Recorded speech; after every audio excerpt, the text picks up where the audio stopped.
नाटा टिके कहि पड़छ। नमस्कार मु अभिषेक पाणिग्राही सरकारी उच्च विद्यालय खंडगिरी आसी अछि। आज कौन प्रोग्राम अछि अभिमन्यु वध आपन कैरेक्टर आज अभिमन्यु वध रचना रे मते खलनायक दुर्योधनकर चरित्र दिया जायछि। अच्छा कौन रही छ टोटल प्रोग्राम टा अभिमन्यु वध हेबे ना कौन? जेहेतु चक्रव्यूह आमे बारंबार हारुछु पांडव मानक ठारू 5 जणक ठारू आमे बारंबार 100 भाई हारी जाउछु तेणु द्रोणक कौशल रे एक चक्रव्यूह रचना करा जायछि आ जहाकू केवल अर्जुन ही भेद करि पारि थांते किंतु अर्जुन जेहेतु नाहांती अभिमन्यु चक्रव्यूह भेद करबा पय प्रयास करछि हेले से विफल होइछि आम हाथ रे बध होइछि।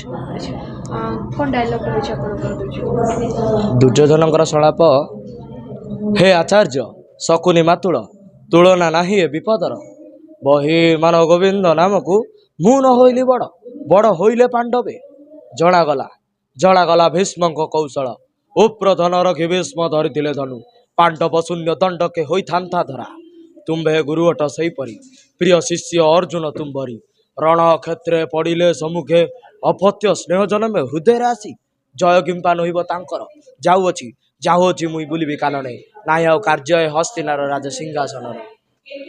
कौन आशा अछि दर्शक पसंद आते अपन ये नाटक अछि।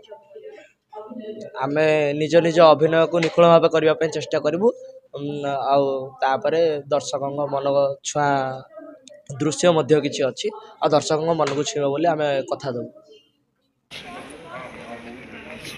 सम्माननीय राखी दास को अभिनंदन जनाइबु।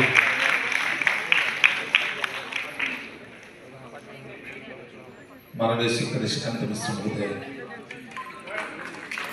अनेक कलाकार जे प्रोत्साहन आधार एवं टीम फाउंडर मेंबर माननीय श्री देव प्रसाद दास महोदय को ओडिया भाषा साहित्य संस्कृति विभाग स्वतंत्र सचिव भाव एवं जड़े अभिनेता भाव आम स्वागत करुचु।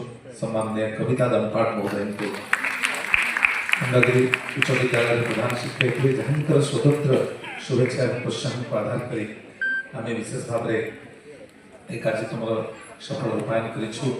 आम ये साधुवाद और शुभेच्छा कृतज्ञता निवेदन करुचु। आम श्री जगन्नाथ प्रधान महोदय को